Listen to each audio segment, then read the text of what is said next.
രാധ ഞാൻ രാധ, കണ്ണനെ മറക്കാത്ത രാധ.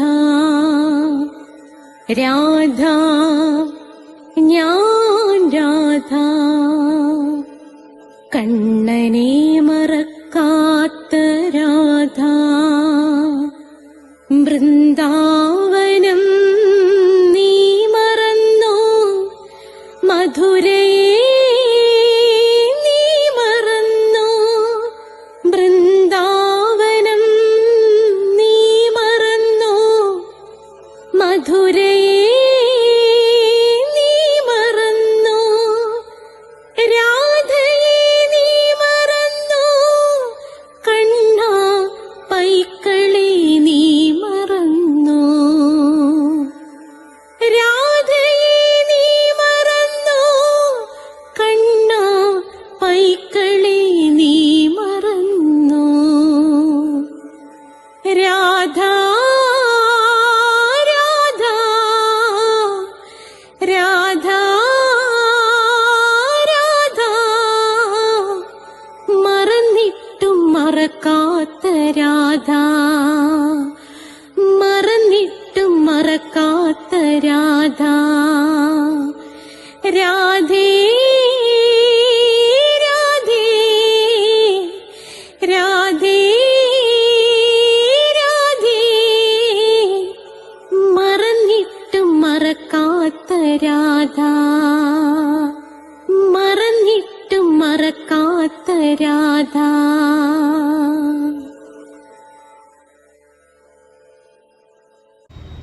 രാധേ രാധേ എന്ന ചാനലിലേക്ക് എല്ലാ പ്രേക്ഷകർക്കും സ്വാഗതം. ഏതാണ്ട് 2 വർഷക്കാലമായിട്ട് എൻ്റെ പ്രേക്ഷകർ നിരന്തരമായി എന്നോട് ആവശ്യപ്പെടുന്ന ഒരു കാര്യമാണ് രാധാറാണി ദർശനം തന്നതിനെ കുറിച്ച് പറയാൻ.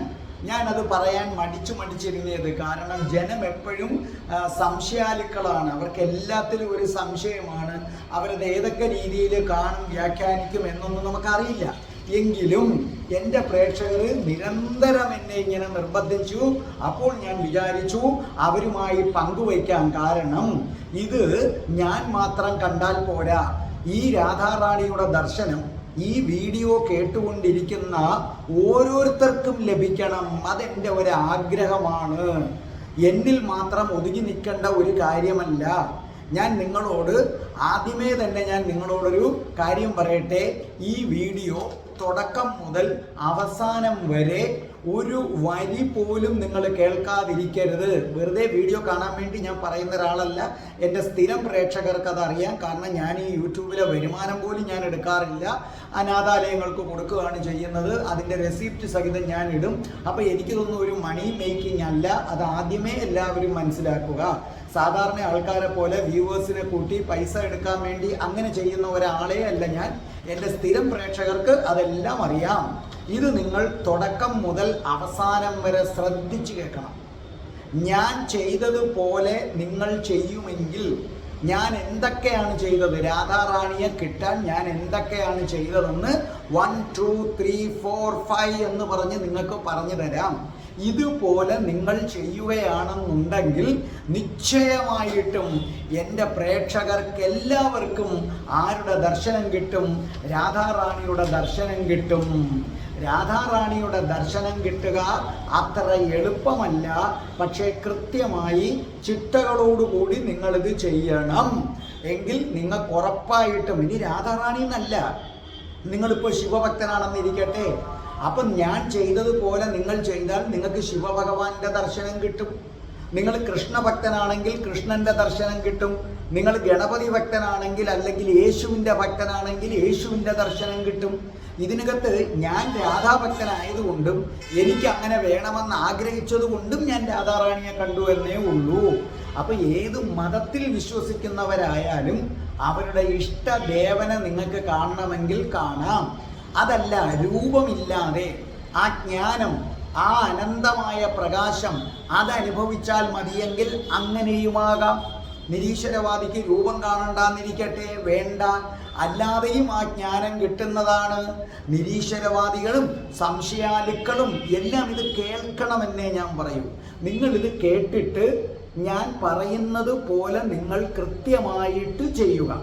അങ്ങനെ ഞാൻ പറയുന്നത് അതേ കണക്ക് ചെയ്തിട്ട് നിങ്ങൾക്ക് നിങ്ങളുടെ ഇഷ്ടദേവന്റെ ദർശനം കിട്ടുന്നില്ലെങ്കിൽ, അല്ലെങ്കിൽ നിങ്ങൾക്ക് ആ എൻലൈറ്റ്മെന്റ് എവേക്കനിങ് കിട്ടുന്നില്ലെങ്കിൽ, നിങ്ങൾ കരുതുക ഞാനൊരു ഫ്രോഡാണ്, ഞാനൊരു കള്ളനാണ്, വെറുതെ ആളുകളെ പറ്റിക്കാൻ വേണ്ടി പറഞ്ഞതാണ് എന്ന് കരുതുക.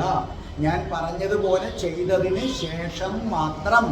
അപ്പോൾ എന്തായാലും നിങ്ങൾ വിശ്വസിച്ചാലും ശരി വിശ്വസിച്ചില്ലെങ്കിലും ശരി, എൻ്റെ പ്രിയപ്പെട്ട പ്രേക്ഷകരോട് ഒടുവിൽ ഞാനത് പറയുകയാണ്, കേട്ടുള്ളൂ. കുട്ടിക്കാലം മുതൽക്കേ എന്നെ മെഡിറ്റേഷൻ പരിശീലിപ്പിച്ചിരുന്നു എൻ്റെ അമ്മ. എൻ്റെ അമ്മ പ്രത്യേകമായിട്ട് എന്നെ മെഡിറ്റേഷൻ പരിശീലിപ്പിച്ചിരുന്നു. അടങ്ങി ഒതുങ്ങി ഒരു സ്ഥലത്തിരിക്കുക എന്നത് എനിക്ക് വളരെ പ്രയാസമുള്ള ഒരു കാര്യമായിരുന്നു. അതുകൊണ്ട് തന്നെ ഈ മെഡിറ്റേഷനോട് എനിക്കത്ര പ്രിയമില്ലായിരുന്നു. കാരണം അത് ഒരിടത്ത് ഇങ്ങനെ ഇരിക്കണ്ടേ, ഞാനൊരു ഇച്ചിരി കുസൃതിയും കൂടെയൊക്കെയാണ്, എനിക്കങ്ങനെ അടങ്ങിയിരിക്കുന്നത് അത്ര ഇഷ്ടമല്ല. പക്ഷേ അമ്മയുടെ നിർബന്ധത്തിന് വഴങ്ങി ഞാൻ ഇരിക്കുമായിരുന്നു. ഞാൻ വളർന്നു കഴിഞ്ഞിട്ടും ഈ മെഡിറ്റേഷൻ ചെയ്യും. പക്ഷേ മെഡിറ്റേഷനോട് വളർന്നു കഴിഞ്ഞിട്ടും എനിക്കെന്തോ വലിയ താല്പര്യമില്ല. കാരണം വേറൊന്നുമല്ല, ഇപ്പം ഞാനങ്ങോട്ട് മെഡിറ്റേഷൻ ചെയ്യും, ആ ചെയ്യുന്ന സമയത്ത് നമുക്കൊരു ഉണർവൊക്കെ ഉണ്ടാകും. അത് കഴിഞ്ഞിട്ട് എന്താണ്, വീണ്ടും പഴയതുപോലെ 1000 കാര്യങ്ങളും ചിന്തിച്ച് ആ മെഡിറ്റേഷൻ തീർന്നു കഴിയുമ്പോൾ ഞാൻ വീണ്ടും ആ പഴയ മനുഷ്യനായിട്ട് പോകും. അതുകൊണ്ട് എനിക്ക് അത്ര താല്പര്യമില്ല. പിന്നെ ഇടയ്ക്കൊക്കെ ഒരു കൊച്ചു താല്പര്യം വന്നത്, ഇടയ്ക്ക് ഞാൻ ഈ ധ്യാനത്തിൽ ഇങ്ങനെ നല്ല മഞ്ഞ വെളിച്ചം ഇങ്ങനെ പരക്കുന്നതായിട്ടും, ചില സമയത്ത് ഇങ്ങനെ ധ്യാനത്തിൽ ഇരിക്കുമ്പോൾ ഭഗവാനും ദേവിയും ഒക്കെ ഇങ്ങനെ ആകാശത്തുകൂടെ സഞ്ചരിക്കുന്നതായിട്ടും, ചിലപ്പോൾ ഉറങ്ങിക്കിടക്കുമ്പോൾ ഓടക്കുഴൽ നാദം കേൾക്കുന്നതായിട്ടും, ചില സമയത്ത് ഉറക്കത്തിൽ ഭഗവാൻ വന്ന്, അന്ന് ഞാൻ കഠിന കൃഷ്ണഭക്തനാണ്, അന്ന് രാധാഭക്തിയിലോട്ട് വന്നിട്ടില്ല, അപ്പോൾ ഭഗവാൻ ശ്രീകൃഷ്ണൻ എൻ്റെ അടുക്കിലേക്ക് വരുന്നതായിട്ടും ഒക്കെ ഞാൻ സ്വപ്നം കാണും. അപ്പോൾ എനിക്കൊരു സന്തോഷമായി. എൻ്റെ വിചാരം ഭഗവാൻ എൻ്റെ അടുക്കലേക്ക് വന്നതാണ്, എൻ്റെ ഭക്തി കണ്ടിട്ട് വന്നതാണ്. ഞാനങ്ങനെ ഈ വിവരം എൻ്റെ ഗുരുവിൻ്റെ അടുത്ത് പറഞ്ഞു. അദ്ദേഹത്തിന് ഏതാണ്ട് ഒരു 80 വയസ്സിനോളം പ്രായമുണ്ട്. ഇത് കേട്ടപ്പോൾ അദ്ദേഹം ഒന്ന് ചിരിച്ചിട്ട് പറഞ്ഞു, മോനെ ഇത് മായക്കാഴ്ചയാണ്, നിന്റെ അന്വേഷണം നിർത്താനുള്ള മനസ്സിൻ്റെ തന്ത്രമാണ്, ഇതിനകത്തെങ്ങും നീ വീണു പോകരുത്, ഇങ്ങനെ ഒന്നുമല്ല ദർശനം കിട്ടുന്നത്, അത് നമ്മുടെ മനസ്സിൽ എന്താണോ കിടക്കുന്നത്, നമ്മൾ ഉറങ്ങുമ്പോൾ നമ്മുടെ സബ് കോൺഷ്യസ് മൈൻഡ് ഉണരും. അപ്പം നമ്മുടെ സബ് കോൺഷ്യസ് മൈൻഡിൽ എന്തുണ്ടോ അത് പുറത്തോട്ട് വരും. ഇപ്പം നമുക്കൊരാൾക്ക് നമ്മൾ 1000 രൂപ കൊടുക്കാനുണ്ട്, അയാൾ നാളെ വരും, പ്രശ്നം ഉണ്ടാക്കും, ഇത് ചിന്തിച്ചുകൊണ്ട് കിടന്നാൽ അന്ന് രാത്രി അയാളെ സ്വപ്നം കാണും. അതുപോലെ നീ ഇങ്ങനെ കൃഷ്ണനെ വിചാരിച്ചു അങ്ങനെ കിടക്കുന്നത് കൊണ്ട് നിനക്ക് തോന്നുന്ന ഒരു മായക്കാഴ്ചയാണിത്. പിന്നെ അദ്ദേഹം അധികം ഒന്നും സംസാരിക്കില്ല, ഒരു വാചകം മാത്രം എന്നോട് പറഞ്ഞു, ബുദ്ധനെ അറിയുക. എന്തുകൊണ്ടാണ് ആ വാചകം പറഞ്ഞതെന്ന് എനിക്ക് പിന്നീട് മനസ്സിലായി. ബുദ്ധന് മുമ്പും ഒരുപാട് ഋഷീശ്വരന്മാരുണ്ട്, ഒരുപാട് ആചാര്യന്മാരുണ്ട്, പക്ഷെ അദ്ദേഹം എന്നോട് പറഞ്ഞത് ഇതാണ്, ബുദ്ധനെ അറിയുക. പിന്നെ അദ്ദേഹം വീണ്ടും അങ്ങ് ധ്യാനത്തിലേക്ക്, മെഡിറ്റേഷനിലേക്ക് പോയി. അപ്പം അവിടെ ഇരുന്നിട്ട് കാര്യമില്ല. അപ്പോൾ എനിക്കൊരു സംശയം, ഏട്ടാ ഈ മെഡിറ്റേഷൻ, ഞാൻ ഈ മെഡിറ്റേഷൻ ചെയ്തപ്പോൾ ഇത് കണ്ടു, അപ്പോൾ ഗുരു ഇപ്പം ചെയ്യുന്നത് ഇത് മെഡിറ്റേഷൻ അല്ലേ, ഒരു ധ്യാനമല്ലേ? എന്തായാലും ബുദ്ധനെ ഒന്ന് അറിയുക തന്നെ. അപ്പോൾ ഓർമ്മിക്കുക, ആ സമയത്ത് ഞാൻ കഠിന കൃഷ്ണഭക്തനാണ്. ഞാൻ കൃഷ്ണൻ്റെ അമ്പലത്തിലല്ലാതെ മറ്റൊരമ്പലത്തിലും പോവുകയില്ല. പക്ഷേ എന്നെ വഴിതിരിച്ചു വിടാൻ മുകളിലിരിക്കുന്ന ആൾ തീരുമാനിച്ചു, ആ ശക്തി തീരുമാനിച്ചു. അതിൻ്റെ ആദ്യത്തെ സ്റ്റെപ്പായിട്ട് എന്നെ കൃഷ്ണഭക്തിയിൽ നിന്ന് രാധാഭക്തിയിലേക്ക് തിരിച്ചു വിടുകയാണ് ചെയ്തിട്ടുള്ളത്. അത് ഞാനൊരു വീഡിയോ ഇട്ടിട്ടുണ്ട്, എൻ്റെ പ്രേക്ഷകർ അത് കാണുക. മനസ്സിലായില്ലേ? കൃഷ്ണഭക്തിയിൽ നിന്ന് രാധാഭക്തിയിലേക്ക്, അതായത് ഞാൻ എങ്ങനെ രാധാഭക്തനായെന്ന വീഡിയോ ആണ്. ഞാൻ കൃഷ്ണൻ്റെ അമ്പലമല്ലാതെ ഒരമ്പലത്തിലും പോകത്തില്ല. അതായത് ശിവന്റെ അമ്പലത്തിൽ പോകത്തില്ല, ദേവിയുടെ അമ്പലത്തിൽ പോകത്തില്ല, എവിടെയും പോകത്തില്ല. ആ കൃഷ്ണനെ കൊണ്ട് നന്നാവുന്നെങ്കിൽ നന്നാകട്ടെ, നശിക്കുന്നെങ്കിൽ നശിക്കട്ടെ, എനിക്കൊന്നും ഒരു വിഷയമല്ല. എല്ലാ മാസവും ഞാൻ ഗുരുവായൂർ പോകും. ആശ്രാമം ശ്രീകൃഷ്ണസ്വാമി ക്ഷേത്രത്തിൽ ഏതാണ്ട് 180ഓളം തവണ കണ്ടിന്യൂസ് ആയിട്ട് നിർമാല്യം മുടങ്ങാതൊക്കെ തൊഴുതു. അങ്ങനത്തെ എന്നെ കൃഷ്ണഭക്തിയിൽ നിന്ന് രാധാഭക്തിയിലേക്ക് മുകളിലിരിക്കുന്ന ആ ശക്തി കൊണ്ടുപോയി അതൊരു വീഡിയോ ആയി ഞാൻ ചെയ്തിട്ടുണ്ട്. എൻ്റെ 96453339 ഒരു മെസ്സേജ് അയച്ചാൽ, വാട്സപ്പിൽ ആണ്, ഒരു മെസ്സേജ് അയക്കുകയോ വിളിക്കുകയോ ചെയ്താൽ ഞാനതിൻ്റെ ലിങ്ക് ഇട്ട് തരാം. അല്ലെങ്കിൽ ഡിസ്ക്രിപ്ഷൻ ബോക്സിൽ ഞാനതിൻ്റെ ലിങ്ക് കൊടുത്തേക്കാം. അപ്പം നിങ്ങൾ അത് കാണുക. അങ്ങനെ ഞാൻ കൃഷ്ണഭക്തിയിൽ നിന്ന് എങ്ങോട്ടേക്ക് ചുവട് മാറിക്കഴിഞ്ഞു? രാധാഭക്തിയിലേക്ക് ചുവട് മാറി. അങ്ങനെ ഞാൻ രാധാഭക്തനായി മാറി. ആ രാധാഭക്തനായി മാറിക്കഴിഞ്ഞ ശേഷം ഒരു ദിവസം ഉറക്കത്തിൽ ഇങ്ങനെ ആരോ എന്നോട് വന്ന് പറയുകയാണ്, ബുദ്ധനെ അറിയുക, ബുദ്ധനെ അറിയുക. അപ്പം ഞാൻ വിചാരിച്ചു, എടാ ഇതിലെ ഗുരു പറഞ്ഞത് മനസ്സിൽ വിചാരിച്ചുകൊണ്ട് കിടക്കുകയാണ്, അതായിരിക്കും. എന്തായാലും ബുദ്ധനെ ഒന്ന് അറിയുക തന്നെ. അപ്പോഴും എൻ്റെ മനസ്സിലിട, ബുദ്ധന് മുമ്പ് ഒരുപാട് പേരുണ്ടായിട്ടുണ്ടല്ലോ, ഋഷീശ്വരന്മാരൊക്കെ ഉണ്ടായിട്ടുണ്ടല്ലോ. പക്ഷെ ബുദ്ധനെ അറിയുക എന്ന് പറയുന്നു, അതെന്തുകൊണ്ടാണെന്ന് എനിക്ക് പിന്നീട് മനസ്സിലായി. അപ്പം ഞാൻ ഓൺലൈനിലൂടെ തപ്പിയപ്പോൾ എനിക്ക് ആദ്യം കിട്ടിയത് ബുദ്ധൻ്റെ ധർമ്മപദം എന്ന പുസ്തകമാണ്. ഏതാണ്ട് മാതൃഭൂമി ബുക്സ് ഇറക്കുന്നതാണ്. അതാ ഈ പുസ്തകമാണ് എനിക്ക് കിട്ടിയത്. അതെൻ്റെ കയ്യിൽ കിട്ടി. ഞാനൊന്ന് ഓടിച്ചൊക്കെ ഒന്ന് മറിച്ച് നോക്കി, അവിടെ വെച്ചു. വേറെയും 1-2 ബുക്കൊക്കെ കിട്ടി. എന്തോ എനിക്ക് എന്നിട്ടും അതിനകത്ത് അത്ര വലിയ താല്പര്യമൊന്നും കണ്ടില്ല. 2 ദിവസം കഴിഞ്ഞപ്പോഴേക്കും ഞാനിങ്ങനെ നല്ല ഗാഠനിദ്രയിൽ. അപ്പോൾ ഒരു പെൺകുട്ടി എൻ്റെ ചെവിയിൽ പറയുന്നത് കണക്ക്, നീ കണ്ണു തുറക്കൂ. അപ്പോൾ എന്താണ്, ഞാനിങ്ങനെ കണ്ണ് തുറക്കുകയാണ്. പക്ഷെ ഞാൻ നല്ല ഗാഠനിദ്രയിലാണ്. ഇതൊക്കെ എൻ്റെ ഒരു സ്വപ്നം പോലാണ്. ആ കണ്ണ് തുറന്നപ്പോൾ ഞാൻ കാണുന്നത് എൻ്റെ ഉറക്കത്തിൽ നല്ല നരച്ച താടി വെച്ച ഒരാൾ, പിന്നെ നല്ല തൊപ്പി വെച്ച ഒരാൾ. അദ്ദേഹത്തെ ഞാൻ ഇങ്ങനെ കാണുകയാണ്. അദ്ദേഹം എന്നോട് പറയുകയാണ്, നിനക്ക് സമയമായി എന്ന് അദ്ദേഹം എന്നോട് പറയുകയാണ്. അപ്പം ഞാൻ പെട്ടെന്ന് അങ്ങ് എഴുന്നേറ്റു. സത്യം പറഞ്ഞാൽ എനിക്ക് ലൗകികമായ അർത്ഥത്തിൽ പറഞ്ഞാൽ ഞാൻ അന്നേരമാണ് കണ്ണ് തുറക്കുന്നത്. മറ്റതെൻ്റെ അകക്കണ്ണായിരിക്കാം ഒരുപക്ഷെ തുറപ്പിച്ചത്. അപ്പം ഞാൻ നോക്കിയപ്പം ഏതാണ്ട് ഒരു 3 മണി ആകാറായി വെളുപ്പിനെ. ഞാൻ പിന്നെയും എന്ത് ചെയ്തു, ഒരു അല്പനേരം വീണ്ടും ഞാൻ കിടന്ന് ഞാൻ പിന്നെ എഴുന്നേറ്റു. അതിനുശേഷം ഞാൻ എൻ്റെ ധ്യാനങ്ങളൊക്കെ കുറച്ച് നടത്തി. ഒരു 6:30 മണിയായി കാണും. ഞാൻ എൻ്റെ വാട്സപ്പ് എടുത്തപ്പോൾ, അപ്പോൾ അതിനു മുമ്പ് ഒരു പ്രശ്നം എന്താണ്, ഈ നരച്ച താടിയും തൊപ്പിയും വച്ച ഈ മനുഷ്യൻ, എനിക്കിത് ആരാണെന്നൊരു പിടി കിട്ടുന്നില്ല. കാരണം ഞാനിങ്ങനെ അങ്ങനെ ഒരു റീഡിങ്ങിലേക്ക് അന്ന് പോയിട്ടില്ല. ഞാനെല്ലാം വായിക്കുന്നത് ഉപനിഷത്തും വേദങ്ങളും അങ്ങനെയൊക്കെ വായിച്ചു പോവുകയാണ്. അപ്പം ഞാൻ വിചാരിക്കേണ്ടത് ഇത് ആരാണിത്? പിന്നെ ഞാൻ വിചാരിച്ചു, നമ്മുടെ ഉറക്കത്തിൽ എന്തൊക്കെ സ്വപ്നം കാണും, അത്തരത്തിൽപ്പെട്ട ആരോ ആണ്. പക്ഷേ അന്ന് ഈ മനുഷ്യനെ ഞാൻ സ്വപ്നം കണ്ടതിൻ്റെ അന്ന് എനിക്കറിയില്ല അത് തികച്ചും യാദൃച്ഛികതയാണോ എന്താണോ എന്നൊന്നും എനിക്കറിയില്ല.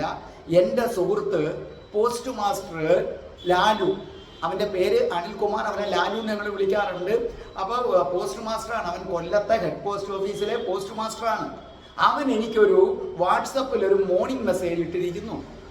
അതിലെ വാചകം ഇതാണ്. കാരണം എനിക്ക് ഈ പ്രണയം എന്ന് പറയുന്നത് എൻ്റെ ഒരു അസ്ഥിയിൽ അലിഞ്ഞു ചേർന്നൊരു സാധനമാണെന്ന് അവനറിയാം. അവൻ ഒരു പ്രണയത്തിൻ്റെ മെസ്സേജ് കിട്ടിയപ്പോൾ അവൻ എനിക്ക് എടുത്തു വെച്ച് ഫോർവേഡ് ചെയ്തതാണ്. അതിനകത്ത് എഴുതിയിരിക്കുന്നു, പ്രണയം അതിൻ്റെ എല്ലാ വേദനകളോടും കൂടി അനുഭവിക്കുക. ഞാനിങ്ങനെ നോക്കിയിട്ട് പെട്ടെന്നാണ് അതിലെ ചിത്രം ഞാൻ കണ്ടത്.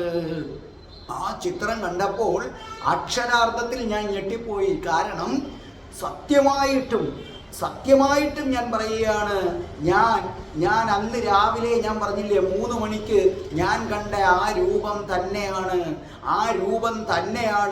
പെട്ടെന്ന് ഞാൻ അതിലേക്കൊന്ന് നോക്കിയപ്പോൾ അതിൻ്റെ അടിയിൽ വളരെ ചെറിയ അക്ഷരത്തിൽ എഴുതി വച്ചിരിക്കുന്നു, ഓഷോ. ഞാൻ സത്യം പറഞ്ഞാൽ എനിക്ക് അതിനു മുമ്പ് ഓഷോയെ അറിഞ്ഞൂടെന്ന് പറഞ്ഞാൽ ലോകത്ത് ആരെങ്കിലും വിശ്വസിക്കുമോ? ആരും വിശ്വസിക്കത്തില്ല. അതിനു മുമ്പ് ഞാൻ യൂട്യൂബ് നോക്കാറില്ലല്ലോ. ആ യൂട്യൂബ് എന്ന് പറഞ്ഞൊരു സംഗതിയിൽ തന്നെ ഞാൻ അങ്ങനെ നോക്കാറുമില്ല. എനിക്കതിനെക്കുറിച്ചൊരു ഗ്രാഹ്യം പോലും ഇല്ലാത്ത ഒരാളാണ് ഞാൻ. അപ്പോൾ അതിൻ്റെ അടിയിൽ എഴുതി വച്ചിരിക്കുകയാണ് ഓഷോ. സത്യം പറഞ്ഞു കഴിഞ്ഞാൽ ആ നിമിഷം എൻ്റെ കണ്ണുകൾ നിറഞ്ഞുപോയി. ആ നിമിഷം ഞാൻ മനസ്സിൽ കരുതി, അതെ, എൻ്റെ ചെവിയിൽ വന്ന പറഞ്ഞത് ഒരുപക്ഷെ രാധാറാണി ആയിരിക്കാം. അത് എൻ്റെ സങ്കല്പമാണ്. മറ്റൊരാൾ അത് വിശ്വസിക്കണമെന്നില്ല. ഞാൻ വിചാരിക്കുകയാണ് രാധാറാണിയാണ്, രാധാറാണി കാണിച്ചു തന്നതാണ് എനിക്ക് ഈ മനുഷ്യനെ. ആ നിമിഷം ഞാൻ ഓഷോയെ മനസ്സുകൊണ്ട് എൻ്റെ ഗുരുവായി സ്വീകരിച്ചു. മനസ്സിലല്ലേ? പിന്നെ ശരിക്കും പറഞ്ഞാൽ ഓഷോയിലൂടെയാണ് ഞാൻ ഏതിലേക്ക് വരുന്നത്? ഈ ലോകത്തേക്ക്. ശരിക്കും പറഞ്ഞാൽ എനിക്ക് ആ ദൈവദർശനം കിട്ടാനുള്ള മാർഗം അതെനിക്ക് വഴി തെളിച്ച് തന്ന എൻ്റെ പ്രിയപ്പെട്ട ഗുരു ആരാണ്? ഓഷോയാണ്. എൻ്റെ രാധാറാണി അമ്മ തന്നെയാണ് ആ ഓഷോയെ എൻ്റെ അടുക്കലേക്ക് വിട്ടതെന്ന് ഞാൻ ഇന്നും ഉറച്ചു വിശ്വസിക്കുന്നു. മഹാനായ ഓഷോയുടെ ഞാൻ ആദ്യം വായിച്ച പുസ്തകം ധർമ്മപദമായിരുന്നു. അതെന്നെ കീഴടക്കി കളഞ്ഞു. അതിൻ്റെ ആദ്യത്തെ സൂത്രം തന്നെ എന്നെ വല്ലാതെ ആകർഷിച്ചു. We are what we think. All that we are arises with our thoughts. With our thoughts we make the world. നാം എന്ത് ചിന്തിക്കുന്നുവോ അതാണ് നാം എന്താണോ അതെല്ലാം നമ്മുടെ ചിന്തകളോടൊപ്പം ഉദയം കൊള്ളുന്നതാണ്. നമ്മുടെ ചിന്തകളിൽ നിന്ന് നമ്മൾ ലോകത്തെ സൃഷ്ടിക്കുന്നു. ഇതാണ് ബുദ്ധൻ്റെ ആദ്യത്തെ വചനമെന്ന് പറയുന്നത്. ശരിക്കും പറഞ്ഞാൽ ബുദ്ധൻ പറഞ്ഞത് ഇതാണ്: നമുക്കും ദൈവത്തിനും ഇടയിലുള്ള ഏക തടസ്സം ചിന്തകളാണ്. അതില്ലാതാകുന്ന നിമിഷം നമുക്ക് ദൈവീകത എന്തെന്ന് അറിയാനായിട്ട് പറ്റും. ഈ സമയത്താണ് മറ്റൊരു അത്ഭുത ഗ്രന്ഥത്തിലേക്ക് എൻ്റെ ശ്രദ്ധ തിരിയുന്നത്. അത് വേറൊന്നുമല്ല, ശിവന്റെ വിജ്ഞാന ഭൈരവ തന്ത്രം. വിജ്ഞാന ഭൈരവ തന്ത്രം എന്ന അസാമാന്യമായ പുസ്തകത്തിലേക്ക് സാക്ഷാൽ ശിവഭഗവാൻ പാർവതീദേവിക്ക് പറയുന്നതാണ്: നമ്മൾ ആരെന്നറിയാൻ, നമുക്ക് ബ്രഹ്മജ്ഞാനം കിട്ടാൻ 112 ധ്യാനമുറകൾ പറയുന്നുണ്ട്. ഈ 112 ധ്യാനമുറയിൽ ഏതോ ഒന്നാണ് നമുക്ക് യോജിച്ചത്. നിങ്ങൾ വിഷമിക്കേണ്ട, ഞാൻ വിജ്ഞാന ഭൈരവ തന്ത്രയുടെ ക്ലാസ് നിങ്ങൾക്ക് ആരംഭിക്കുന്നതാണ്. നിങ്ങൾക്ക് ഈ യൂട്യൂബിലൂടെ ഫ്രീ ആയിട്ട് അത് എടുത്തു തരുന്നതാണ്. ആ ക്ലാസ് ഉടൻ തന്നെ ഞാൻ ആരംഭിക്കാം. നിങ്ങളത് ഓരോന്നും പ്രാക്ടീസ് ചെയ്യുക. ഓരോന്നും നമ്മൾ 3 ദിവസം നോക്കുക. 3 ദിവസത്തിനുള്ളിൽ നമുക്കൊരു മാറ്റം വന്നില്ലെങ്കിൽ അത് നമുക്കുള്ളതല്ല. ഞാൻ ശരിക്കും എനിക്കിതാണ് പ്രയോജനപ്പെട്ടത്. 2 ശ്വാസങ്ങൾക്കിടയിലെ തിരിയുന്ന സ്ഥാനങ്ങളെ നമ്മൾ ശ്വാസം മേപ്പോട്ടെടുത്ത് പിന്നെ തിരിയുന്ന ആ സ്ഥാനം, അതിൽ ശ്രദ്ധ കേന്ദ്രീകരിച്ചുള്ള പോക്കാണ് ഞാൻ പ്രാക്ടീസ് ചെയ്തത്. നിങ്ങളിപ്പോൾ വിജ്ഞാന ഭൈരവ തന്ത്രയെക്കുറിച്ച് ആലോചിച്ച് വിഷമിക്കണ്ട, അത് ഞാൻ നിങ്ങളെ പഠിപ്പിക്കുന്നതാണ്. ഇനി ഞാൻ എങ്ങനെയാണ് ആ ദൈവീകത കണ്ടറിഞ്ഞത്, രാധാദർശനം കിട്ടിയത് എന്നതിലേക്ക് ഞാൻ ഇനിയാണ് കടക്കാനായിട്ട് പോകുന്നത്. ഇനി മുതൽ ഞാൻ പറയുന്ന സ്റ്റെപ്പുകൾ നിങ്ങൾ വളരെ ശ്രദ്ധിച്ച് കേൾക്കുക. അപ്പോൾ ബുദ്ധൻ്റെ ഈ പുസ്തകം വായിച്ചപ്പോൾ ബുദ്ധൻ പറഞ്ഞൊരു കാര്യം ഞാൻ പറഞ്ഞില്ലേ, ചിന്തകളെ അടക്കുക. ആ ചിന്തകളെ അടക്കണമെങ്കിൽ നിങ്ങൾ ഓരോ പ്രവൃത്തിയും ബോധപൂർവം നിങ്ങൾ ചെയ്യണം. ആ ബോധപൂർവം ചെയ്യുമ്പോൾ എപ്പോഴെങ്കിലും ചിന്തകൾ വന്നാൽ ആ പ്രവൃത്തി ഒന്നും കൂടെ പരമാവധി പറ്റുമെങ്കിൽ റിപ്പീറ്റ് ചെയ്യണം. അതിൽ പറഞ്ഞ ഒരു ഉദാഹരണമാണ് എന്നെ മാറ്റിമറിച്ചത്. അതായത് ബുദ്ധഭഗവാൻ അന്ന് ബുദ്ധനായില്ല. ബുദ്ധഭഗവാൻ ചിന്തകളെ അടക്കുന്ന പരിശീലനത്തിലാണെന്ന്. ആ പരിശീലനത്തിലാണ്. അങ്ങനെ ഒരു കൂട്ടുകാരനുമായി നടന്നപ്പോൾ, എൻ്റെ പ്രേക്ഷകർക്കെല്ലാം ഈ കഥ അറിയാം, ഞാൻ ബുദ്ധൻ്റെ ഇതിനകത്ത് പറഞ്ഞിട്ടുണ്ട്. അങ്ങനെ നടക്കുമ്പോൾ ഒരു ഈച്ച വന്ന് എന്ത് ചെയ്തു, ആ ബുദ്ധൻ്റെ ഈ നെറ്റിത്തടത്തിൽ ഇങ്ങനെ ഇരുന്നു. അപ്പോൾ ബുദ്ധൻ സുഹൃത്തുമായി സംസാരിച്ചുകൊണ്ട് പോവുകയാണ്. ബുദ്ധൻ ഇങ്ങനെ കൈവീശി ആ ഈച്ച അങ്ങ് പറന്നുപോയി. ബുദ്ധൻ കുറച്ചും കൂടെ നടന്നിട്ട് നിന്നിട്ട് അപ്പോൾ സുഹൃത്ത് നിന്നു. അപ്പോൾ ബുദ്ധൻ ഒരിക്കൽ കൂടി എന്ത് ചെയ്ത് കൈവച്ച് ഇങ്ങനെ വീശി. അപ്പൊ സുഹൃത്ത് ചോദിച്ചു, ആ ഈച്ച നേരത്തെ പോയല്ലോ, പിന്നെ എന്തിനാണ് അങ്ങ് ഇപ്പോൾ ഇത് കൈവച്ച് വീശിയത്? അപ്പൊ ബുദ്ധൻ പറഞ്ഞു, അത് അന്നേരം അദ്ദേഹം ബോധപൂർവമല്ല ചെയ്തത്, സംസാരിച്ചു കൊണ്ടുവന്നതിൻ്റെ ഇടയ്ക്ക് എന്തോ ചിന്തിച്ചു ചെയ്തതാണ്. അതുകൊണ്ട് ഞാനത് ഒന്നും കൂടെ ചെയ്തു, ഇതെന്നെ മാറ്റിമറിച്ചു. ഇനി ഞാൻ പറയുന്ന സ്റ്റെപ്പുകൾ കേൾക്കുക. ഈ സ്റ്റെപ്പുകൾ നിങ്ങൾ വീട്ടിൽ ചെന്ന് കൃത്യമായിട്ട് ചെയ്യുക. ചെയ്താൽ നിങ്ങൾക്ക് കൃത്യമായിട്ട് ഈശ്വര ദർശനം കിട്ടും. വേണമെങ്കിൽ നിങ്ങളൊരു പുസ്തകമെടുത്ത് എഴുതി വെക്കുക. ഞാൻ ആ നിമിഷം മുതൽ എന്താണ് ചെയ്തതെന്ന് അറിയാമോ? ശ്രദ്ധിച്ചു കേട്ടോളണം. ഒന്ന്, ഞാനിപ്പോൾ സ്റ്റെപ്പ് കയറുകയാണ്. അപ്പൊ സ്റ്റെപ്പ് കയറുന്ന അവസരത്തിൽ ഞാൻ എന്ത് ചെയ്യുന്നു? വളരെ ബോധപൂർവം രണ്ട് പ്രക്രിയ ചെയ്യും. എൻ്റെ ചുണ്ടുകൊണ്ട് ഞാൻ ശ്രീരാധേ ശ്രീരാധേ ശ്രീരാധേ എന്ന് ജപിക്കും. എന്നിട്ട് ഞാൻ ആദ്യത്തെ സ്റ്റെപ്പ് കയറി മനസ്സിൽ അങ്ങനെ പറയും, രണ്ടാമത്തെ സ്റ്റെപ്പ്. ഓരോ സ്റ്റെപ്പ് ഞാൻ നോക്കി ബോധപൂർവമാണ് ഞാൻ കയറുന്നത്. പക്ഷെ വലിയ പാടാണ്. ആദ്യം ഇടയ്ക്കൊക്കെ വെച്ച് നമ്മൾ എന്ത് ചെയ്യും? ഞാൻ സ്റ്റെപ്പ് കയറി കുറേ വരുമ്പോൾ എനിക്ക് എന്തെങ്കിലുമൊക്കെ ചിന്ത വരുമ്പോൾ ഞാൻ എന്ത് ചെയ്യും? തിരിച്ചിറങ്ങിയതിന് ശേഷം ഞാൻ വീണ്ടും എന്ത് ചെയ്യും? ഒന്നേന്നും പറഞ്ഞ് ഞാൻ വീണ്ടും അങ്ങോട്ട് കയറാനായിട്ട് തുടങ്ങും. അപ്പം ഞാൻ ഇങ്ങനെ വിളിക്കുന്നത് ശ്രീരാധേ ശ്രീരാധേ ശ്രീരാധേ. പക്ഷെ ഓരോ കാലും എടുത്ത് വെച്ച് നോക്കി ഒരു എന്താ പറയേണ്ടത്, ഒരു കാലിന് അല്പം അസുഖമുള്ള ഒരാൾ സ്റ്റെപ്പ് കയറുന്ന എങ്ങനെ? ഇങ്ങനെ പതുക്കെ പതുക്കെ അങ്ങനെ ഞാൻ കയറും. കുളിക്കുന്ന സമയത്തും ഇതേ കണക്കാണ്. ബക്കറ്റിൽ വെള്ളമൊക്കെ ഇങ്ങനെ വീഴുമ്പം ഞാൻ അതിൽ തന്നെ നോക്കിക്കൊണ്ടിരുന്ന് ശ്രീരാധേ ശ്രീരാധേ ശ്രീരാധേ എന്നിട്ട് വെള്ളമെടുത്ത് ഇങ്ങനെ ദേഹത്തൊഴിക്കുമ്പോഴും ശ്രീരാധേ ശ്രീരാധേ. പക്ഷേ എൻ്റെ മനസ്സും കണ്ണുകളുമൊക്കെ ഈ പ്രവൃത്തിയിലോട്ടാണ്. ഞാൻ ശരിക്കും പറഞ്ഞാൽ ഒരു പകുതി ബക്കറ്റ് വെള്ളം കുളിക്കുമ്പോൾ എൻ്റെ മനസ്സിലേക്ക് വേറെ ചിന്ത വന്നെന്നിരിക്കട്ടെ, ഞാൻ എന്ത് ചെയ്യും? പകുതി വീണ്ടും പിടിക്കും വെള്ളം അതിനകത്ത്. മനസ്സിലല്ലേ? കുറച്ച് കഴിയുമ്പോൾ വീണ്ടും പോകും. അപ്പം ജന്മം മൊത്തം കുളിക്കാക്കത്തില്ല. അപ്പം ഞാനങ്ങ് നിർത്തി. ഇങ്ങനെ 1-2 വട്ടം ഞാൻ എന്ത് ചെയ്യും? ഞാനിത് ആവർത്തിക്കും. അതേ കണക്ക് തന്നെ ഞാൻ മലക്കറി അരിയുമ്പോൾ ശ്രീരാധേ ശ്രീരാധേ ശ്രീരാധേ എന്നും പറഞ്ഞരിയും. ചില സമയത്ത് നമ്മുടെ ചിന്തകൾ വിട്ടുപോകും. അങ്ങനെ വിട്ടുപോയി കഴിയുമ്പോൾ ഞാൻ എന്ത് ചെയ്യും? കുറച്ച് മലക്കറി എടുത്തങ്ങ് മാറ്റും. ഇത് വേണ്ട. കാരണം എന്തുകൊണ്ട്? എനിക്കൊരു ഒരു അവയർനെസ് കിട്ടണം. അതിനു വേണ്ടി ഞാൻ അങ്ങ് മാറ്റിവെക്കും. ചില സമയത്തുണ്ടല്ലോ, വാങ്ങിച്ച മലക്കറിയിൽ ഒട്ടുമുക്കാൽ വെണ്ടയ്ക്കയും മാറ്റി വെക്കേണ്ടതായിട്ട് വരും. അങ്ങനെ അങ്ങ് മാറ്റി വെക്കും. പിന്നെ അന്ന് വെക്കാനൊന്നും ഇല്ലല്ലോ എന്ന് വിചാരിച്ച് ഞാൻ വീണ്ടും എടുത്ത് ഇടാറുമുണ്ട്. അങ്ങനെയും ഞാൻ ചെയ്തിട്ടുണ്ട്. പക്ഷെ ഒരു അല്പനേരം മാറ്റി വെക്കുമ്പോൾ നമ്മുടെ ബോധത്തിൽ അതിങ്ങനെ കിടക്കും. അതേ കണക്ക് തന്നെ ഞാൻ നടക്കാൻ പോകുമ്പോൾ, ഞാൻ രാവിലെ നടക്കാൻ പോകുമ്പം ശ്രീരാധേ ശ്രീരാധേ ശ്രീരാധേ അങ്ങനെ വേറെ ഒന്നും ചിന്തിക്കത്തില്ല. ചിലപ്പോൾ ഞാൻ നടന്ന് ആ SM കോളേജ് അങ്ങോട്ട് കഴിയുന്ന അവസരത്തിൽ വേറെ എന്തെങ്കിലും 1 മിനിറ്റ് നമ്മളങ്ങ് ചിന്തിച്ചു പോകും. അപ്പം ഞാൻ പ്രായച്ചിത്തമായിട്ട് തിരിച്ചു നടക്കും. തിരിച്ച് വീട്ടിൽ വന്നിട്ട് ഒന്നേന്ന് ഞാൻ വീണ്ടും എന്ത് ചെയ്യും? അങ്ങോട്ടേക്ക് ഞാൻ വീണ്ടും നടക്കും.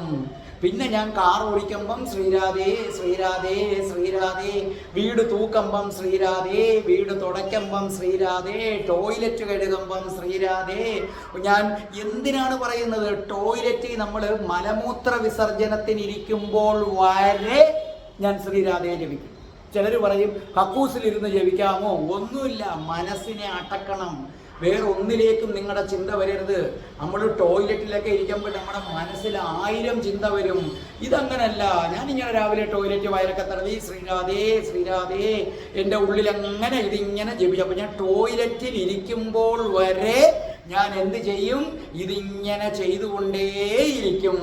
അങ്ങനെ പതുക്കെ പതുക്കെ പതുക്കെ എൻ്റെ ഓരോ രോമകൂപങ്ങളിലും ഓരോ കോശങ്ങളിലും ശ്രീരാധേ എന്ന മന്ത്രം തുടിക്കാൻ തുടങ്ങി.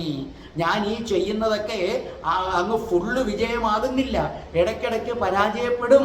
അപ്പോൾ എൻ്റെ പ്രിയപ്പെട്ട പ്രേക്ഷകർ ശ്രദ്ധിക്കുക, നമ്മൾ ചെയ്യേണ്ട രീതി സ്റ്റെപ്പ് കയറുമ്പം ശ്രീരാധേ, അല്ലെങ്കിൽ നിങ്ങളുടെ ഇഷ്ടദേവൻ ശിവനാണെങ്കിൽ ഓം നമഃ ശിവായ, എന്താന്ന് വെച്ചാൽ അത് ജപിച്ച് ജപിച്ച് നമ്മൾ ചെയ്യുക.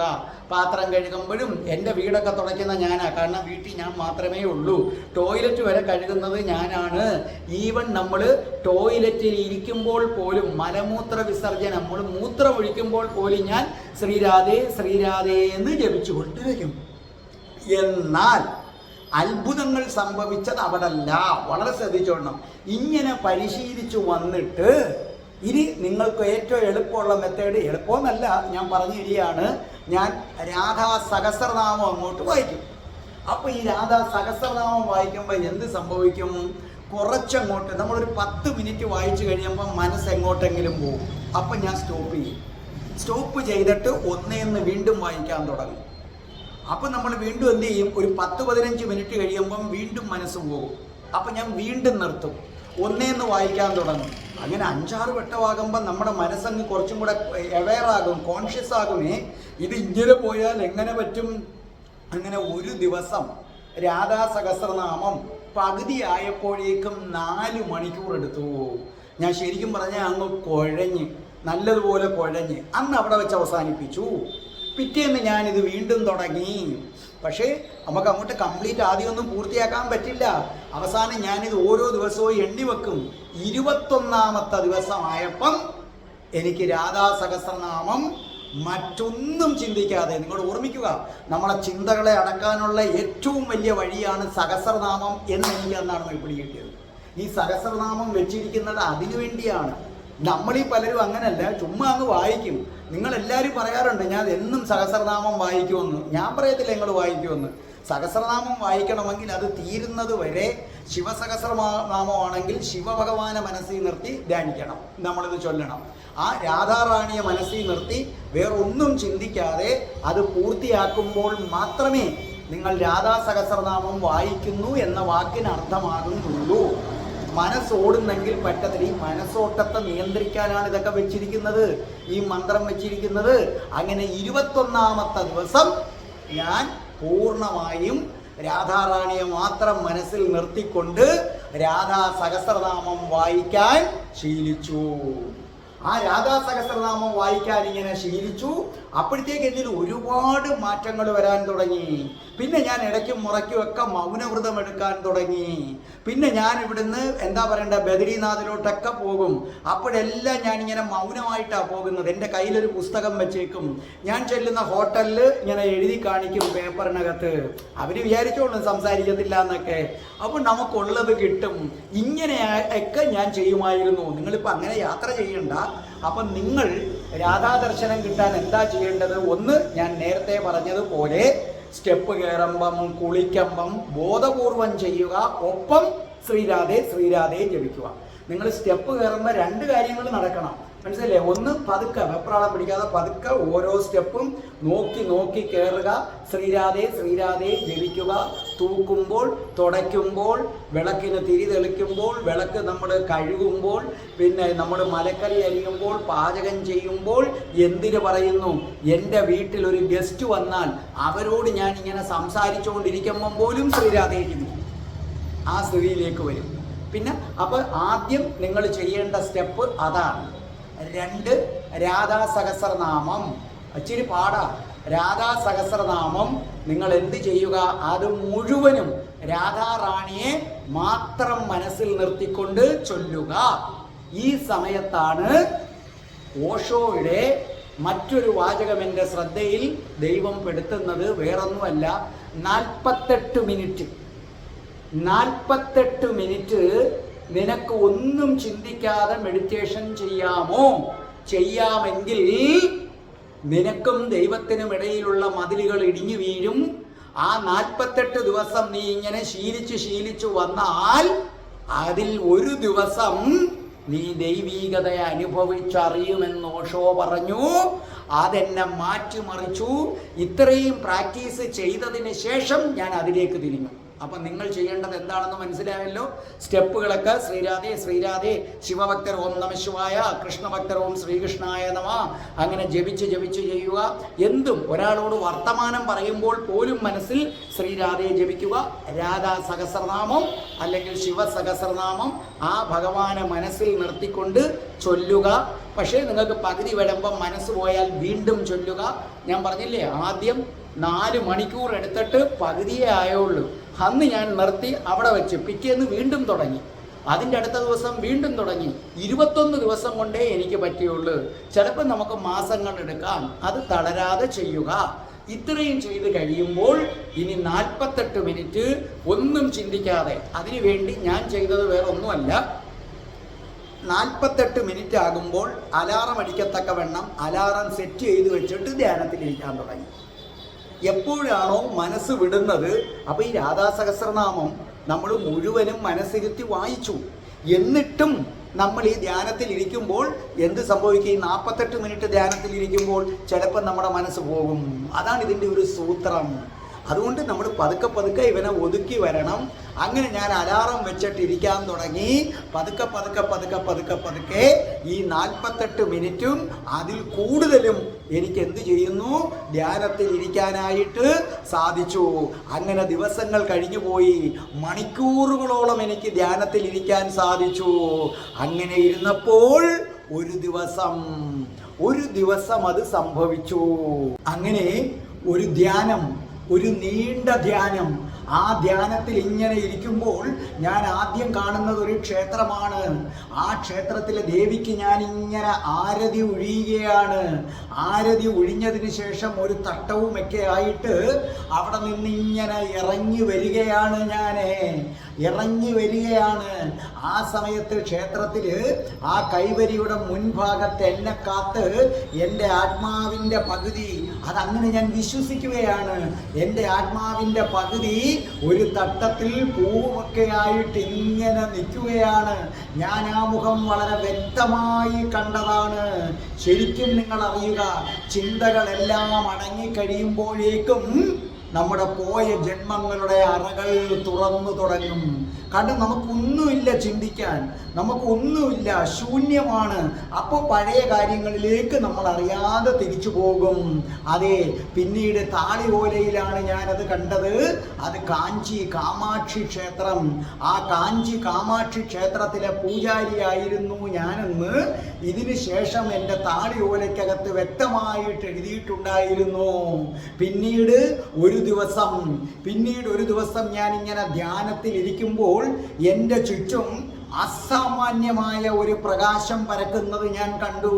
നോക്കൂ, ഇത് അവസാനം വരെ നിങ്ങൾ കേൾക്കുക, കാരണം ഇപ്പോഴും ഞാൻ കാര്യത്തിലേക്ക് വന്നിട്ടില്ല. ഒരു ദിവസം എൻ്റെ ചുറ്റും അസാമാന്യമായ ഒരു പ്രകാശം പരക്കുന്നത് കണ്ടു. ശരിക്കും പറഞ്ഞാൽ നമുക്ക് കണ്ണു തുറക്കാൻ പറ്റുന്നില്ല, അത്രയ്ക്ക് ഭയങ്കരമായ പ്രകാശം. ആ പ്രകാശത്തിൽ നമ്മൾ ഇങ്ങനെ എന്തൊക്കെയോ ഒഴുകി നടക്കുന്നു. ശരിക്കും പറഞ്ഞാൽ ചില ഗോളങ്ങൾ പോലെ ഇങ്ങനെ ഉരുണ്ടത്. പിന്നെ നമുക്കത് വിവരിക്കാൻ കഴിയുന്നില്ല. ഞാൻ പലതും കണ്ടു, പക്ഷെ നമുക്കത് വിവരിക്കാൻ കഴിയില്ല. എന്താണ് കണ്ടതെന്ന് നമുക്ക് പറയാൻ പറ്റില്ല, കാരണം നമുക്കറിയാത്ത എത്ര കാര്യങ്ങൾ. അത് കഴിഞ്ഞപ്പോൾ എനിക്ക് സംശയമായി, ഇത് ശരിക്കും ഭ്രമമാണോ, മായക്കാഴ്ചയാണോ, അതോ എവേക്കനിങ് ആണോ, എന്താ ഇവിടെ സംഭവിക്കുന്നത്? ഞാൻ വിചാരിച്ചു ഭ്രമമാണ്, ഇത് വെറും മായക്കാഴ്ചയാണ്, അല്ലാതെ ഒന്നുമായിരിക്കില്ല. മനസ്സിൽ ഇതിങ്ങനെ ഇരിക്കുകയല്ലേ. പിന്നെ എനിക്ക് എൻ്റെ ഗുരു പറഞ്ഞ വാചകം ഓർമ്മയുണ്ട്, ഇവിടെങ്ങും വെച്ച് അന്വേഷണം നിർത്തരുത്, ഇതൊക്കെ മായക്കാഴ്ചകളായിരിക്കാമെന്നത്. അങ്ങനെ ദിവസങ്ങൾ ഒന്നൊന്നായി കടന്നുപോയി. അങ്ങനെ ഒരു രാധാഷ്ടമി വന്നു. അന്ന് ഞാൻ രാധാഷ്ടമി വ്രതമെടുത്തു. അന്ന് എനിക്കെന്തോ എൻ്റെ ഉള്ളിൽ തീവ്രമായിട്ട് രാധാജിയെ കാണണമെന്ന ആഗ്രഹം ഇങ്ങനെ കുതിക്കുകയാണ്. അന്ന് പകൽ ഞാൻ ധ്യാനിക്കുമ്പോഴൊക്കെ, ആ അഗാധമായ ധ്യാനത്തിൽ ഇരിക്കുമ്പോൾ മകനേ മകനേ എന്നൊരു വിളി എനിക്ക് കേൾക്കാമായിരുന്നു. ആ സമയത്ത് ഞാൻ കരുതിയത് എൻ്റെ തോന്നലായിരിക്കുമെന്നാണ്. ഞാനന്ന് അത്ര തീവ്രമായിട്ടാണ്, അത് നിങ്ങൾക്ക് പറഞ്ഞാൽ മനസ്സിലാകില്ല. എനിക്കൊരു നിമിഷം പോലും പിന്നെ വയ്യ. എനിക്ക് രാധാജിയെ കാണണമെന്ന ആഗ്രഹം അത്ര തീവ്രമാണ്. ഞാൻ അന്നേരം യൂണിവേഴ്സിനോട് പറഞ്ഞു, ഈ പ്രപഞ്ചത്തോട് ഞാൻ പറഞ്ഞു, എനിക്ക് രൂപമില്ലായ്മ അല്ല വേണ്ടത്.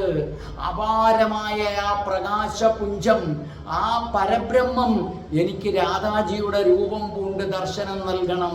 എനിക്ക് രൂപമാണ് വേണ്ടത്. അത്രമേൽ തീവ്രമായിട്ട് ഞാൻ ആഗ്രഹിച്ചു. അത്രയ്ക്ക് ശരിക്കും പറഞ്ഞാൽ ഞാൻ അന്ന് മിക്കവാറും കരയുകയായിരുന്നു. അന്ന് മുഴുവനും ഞാൻ പ്രകൃതിയാണ് ഉപാസിച്ചത്, യൂണിവേഴ്സിനെ, ഈ പ്രപഞ്ചത്തെയാണ് ഞാൻ ഉപാസിച്ചത്.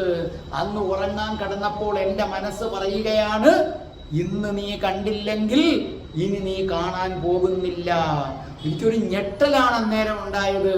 അപ്പോൾ എനിക്ക് കരച്ചിൽ വന്നു. ഞാൻ പറഞ്ഞു, അമ്മേ അമ്മേ, ഈ സവിശേഷമായ ദിവസം എനിക്ക് ദർശനം നൽകണേ അമ്മേ, എനിക്ക് ദർശനം നൽകണേ. എനിക്ക് ജീവിതത്തിൽ മറ്റൊരാഗ്രഹങ്ങളുമില്ല. ഒരു സെക്കൻഡ് എനിക്ക് എൻ്റെ അമ്മയെ കണ്ടാൽ മതി അമ്മേ. ഞാൻ എപ്പോഴോ ഉറങ്ങിപ്പോയി. എപ്പോഴാണെന്ന് എനിക്ക് അറിയില്ല. നിദ്രയുടെ ഏതോ ഒരു യാമത്തിൽ സത്യം ഞാൻ കേൾക്കുകയാണ്. പാദസ്വരത്തിൻ്റെ ശബ്ദം, ഒരു പാദസ്വരത്തിൻ്റെ ശബ്ദം ഞാൻ വളരെ വ്യക്തമായിട്ട് കേൾക്കുക. ആരോ എൻ്റെ അടുക്കലേക്ക് ഇങ്ങനെ നടന്നു വരുന്നതായിട്ട്, എൻ്റെ സമീപത്തിരിക്കുന്നതായിട്ട്, ഒരു മയിൽപ്പീലി കൊണ്ട് എൻ്റെ നെറ്റി തൊട്ട് ഇങ്ങനെ ഒഴിയുന്നതായിട്ട്. ശരിക്കും പറഞ്ഞാൽ ആ സമയത്ത് അതിന് ബ്രഹ്മാനന്ദം എന്നാണോ വിളിക്കുന്നത് എനിക്കറിയില്ല. അപാരമായ ഒരു ആനന്ദത്തിൽ ഇങ്ങനെ മുഴുകി ഞാൻ കിടക്കുകയാണ്. എന്ന് മാത്രമല്ല, ആ കിടക്കയിൽ കിടക്കുന്ന ഞാൻ അല്പം ഒന്ന് ഉയർന്നതായിട്ട് എനിക്ക് തോന്നി. ശരിക്കും പറഞ്ഞാൽ ഇപ്പം എവിടെയും തൊടാതെ ഇങ്ങനെ അന്തരീക്ഷത്തിൽ നിൽക്കുന്നതായിട്ട് എനിക്ക് തോന്നി. ആ സമയത്ത് എന്നിൽ നിന്ന് മറ്റൊരു ഞാൻ, ഇതേ കണക്ക്, ഇതേ ഷേപ്പ്, എൻ്റെ മുഖമെല്ലാം അതേ കണക്കുള്ള മറ്റൊരു ഞാൻ പുറത്തേക്ക് വരുന്നതായിട്ട് എനിക്ക് തോന്നുകയാണ്. ആ സമയത്താണ് ഞാൻ ആ മുഖം കണ്ടത്. എൻ്റെ രാധാജിയുടെ മുഖം ഞാൻ കണ്ടത് ആ സമയത്താണ്. അതീവ സുന്ദരമായ മുഖം. എനിക്ക് എന്നാ പറയേണ്ടത്, എനിക്കൊന്നും വിവരിക്കാൻ എനിക്ക് അറിയില്ല, അത് പറ്റില്ല നമ്മളെ കൊണ്ട്. അതീവ സുന്ദരമായ ഒരു മുഖം, കിരീടം വെച്ചിട്ടുണ്ട്, വെട്ടിത്തിളങ്ങുന്ന മുക്കുത്തി, ഇതാണ് എൻ്റെ കണ്ണിൽ പെട്ടത്. പിന്നെ ധരിച്ചിരിക്കുന്ന വസ്ത്രം, അതെന്താ പറയേണ്ടത്, അങ്ങനൊരു വസ്ത്രം ഞാൻ കണ്ടിട്ടില്ല. എനിക്ക് വിവരിക്കാൻ പറ്റുന്ന, നമ്മൾ ഇതുവരെ കണ്ടിട്ടുള്ള, ഞാൻ രാധാക്ഷേത്രത്തിൽ കണ്ടിട്ടുള്ള സാരിയും ചേലയും നമ്മൾ സീരിയലിൽ കാണുന്ന അതൊന്നുമല്ല. എനിക്കത് വിവരിക്കാൻ പറ്റുന്നില്ല. നീല നിറമാണെന്ന് മാത്രമേ എനിക്കറിയാവൂ. അപ്പോഴാണ് നമുക്ക് വിവരിക്കാൻ കഴിയാത്തത്ര മൃദുവായ, നമുക്ക് വിവരിക്കാൻ കഴിയാത്തത്ര കാരുണ്യം നിറഞ്ഞ, നമ്മൾ കാരുണ്യം നിറഞ്ഞ ശബ്ദങ്ങളൊക്കെ കേട്ടിട്ടുണ്ട്, പക്ഷെ ഇതങ്ങനല്ല. നമുക്ക് വിവരിക്കാൻ കഴിയാത്തത്ര കാരുണ്യം നിറഞ്ഞ ശബ്ദത്തിൽ, മകനെ നിനക്ക് എന്താണ് വേണ്ടത്? അപ്പോൾ ഞാനിങ്ങനെ പറയുന്നതായിട്ട് എനിക്ക് തോന്നിയാണ്, എങ്ങനെ അമ്മ എത്ര ജന്മങ്ങൾ തന്നാലും, പുല്ലായി ജനിച്ചാലും പുഴുവായി ജനിച്ചാലും എനിക്ക് അമ്മയുടെ കഠിന ഭക്തനാകണം. എനിക്കെപ്പോഴും ശ്രീരാധേ ശ്രീരാധേ എന്ന് ജപിക്കണം. അതിനെന്നെ അനുഗ്രഹിക്കണേ.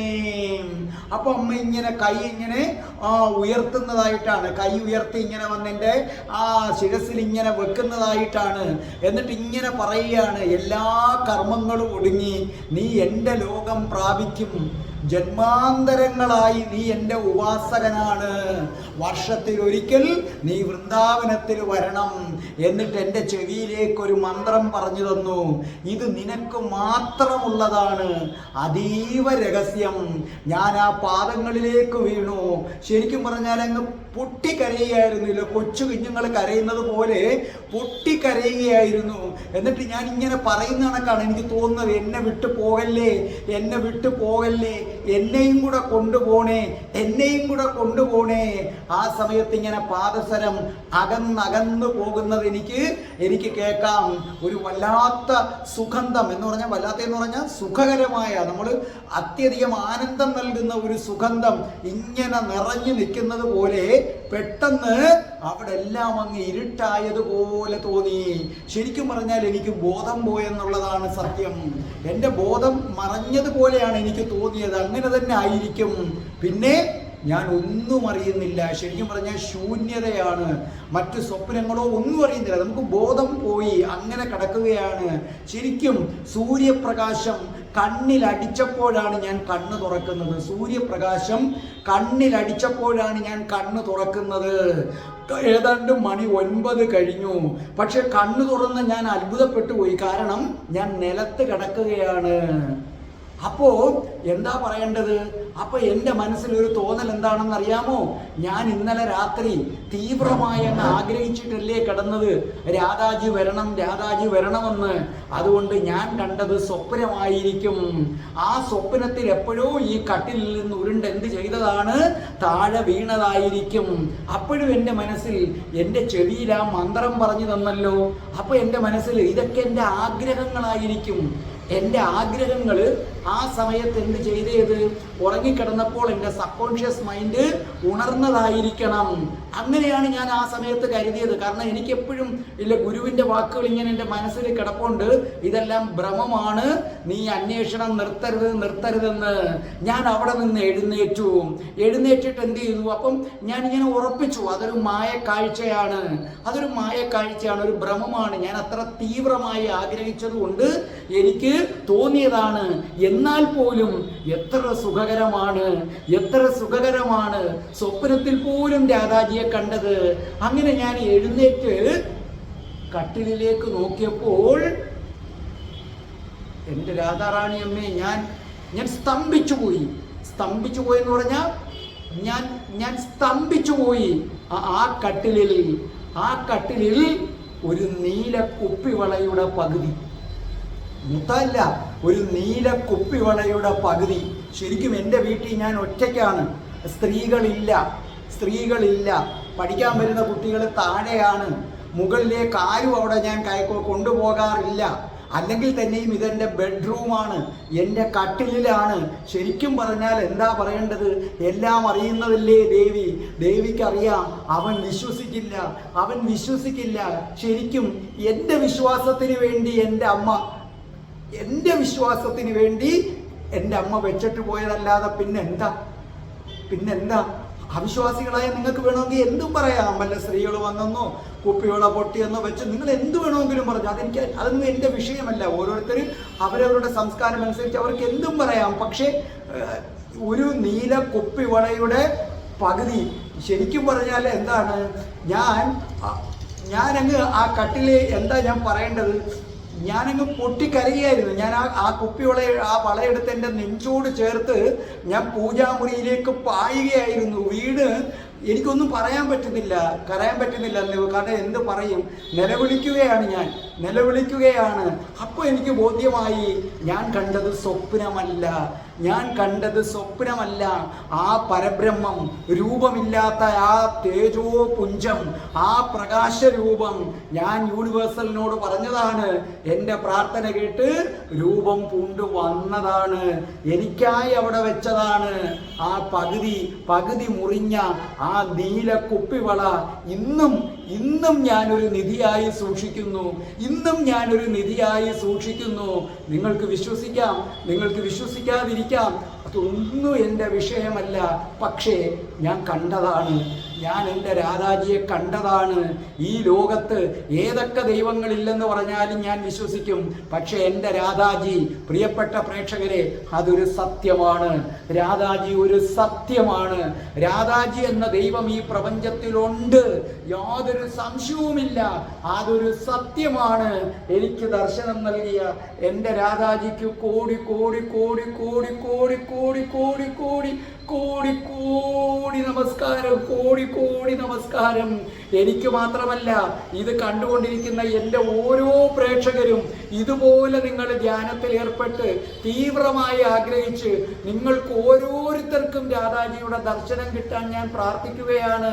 എനിക്ക് മാത്രമല്ല, നിങ്ങൾക്കും കിട്ടണം. എന്നോടൊപ്പം നിങ്ങളും ഉണ്ടാകണം ഗോലോകത്തേക്ക്.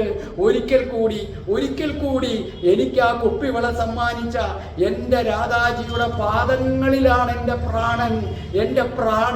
എൻ്റെ ഓരോ ഞരമ്പുകളിലും, എൻ്റെ ഓരോ അസ്ഥികളിലും രാധാമന്ത്രമാണ്. ശ്രീരാധേ ശ്രീരാധേ. എനിക്ക് തോന്നുന്നത് എൻ്റെ ജീവൻ വെടിഞ്ഞു കഴിഞ്ഞാൽ, ഇതിന് ചിത കൊളുത്തി കഴിഞ്ഞാൽ, ആ ചിതയില് അസ്ഥികൾ പൊട്ടുമ്പോൾ ആ അസ്ഥികളിൽ ഒരുപക്ഷെ കാണും ശ്രീരാധേ ശ്രീരാധേ ശ്രീരാധേ. ആ വാക്കുകൾ ആ അസ്ഥിയിൽ കാണും. എനിക്ക് ഉറപ്പാണ്. അത്രയ്ക്കാണ് എനിക്ക് ശ്രീരാധേ ശ്രീരാധേ എന്നുള്ളത്. അത്രയ്ക്കാണ് എനിക്ക് എൻ്റെ രാധാറാണി അമ്മ. എനിക്കിനി ഈ പ്രപഞ്ചത്തിലൊന്നും വേണ്ട. എനിക്കിനി ഈ പ്രപഞ്ചത്തിൽ യാതൊന്നും വേണ്ട, യാതൊന്നും വേണ്ട. കാരണം എനിക്ക് കിട്ടിക്കഴിഞ്ഞു. സത്യമാണ് ഞാൻ പറയുന്നത്. ഞാൻ മരിച്ചാൽ എൻ്റെ ശരീരം അടക്കുമ്പോൾ, എൻ്റെ അസ്ഥികൾ പൊട്ടുമ്പോൾ, അതിനകത്ത് അസ്ഥികൾ എടുക്കുമ്പോൾ നോക്കണേ, കാണും ശ്രീരാധേ എന്ന് കാണും. ആ അസ്ഥികൾ എടുക്കുന്നവർ നോക്കണേ. അത് മാത്രമേ ഉള്ളൂ എനിക്ക് പറയാൻ.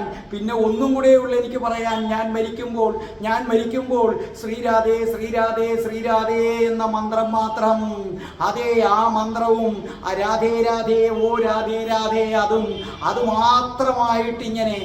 മാത്രമായിട്ടിങ്ങനെ കേൾക്കണം. അത് കേട്ടുകൊണ്ട് വേണം എനിക്ക് ഗോലോകത്തേക്ക് പോകാൻ. നോക്കണേ, എൻ്റെ അസ്ഥി എടുക്കുന്നവർ നോക്കണേ. ഞാൻ തീർത്തു പറയുന്നു, ശ്രീരാധേ ശ്രീരാധേ ശ്രീരാധേ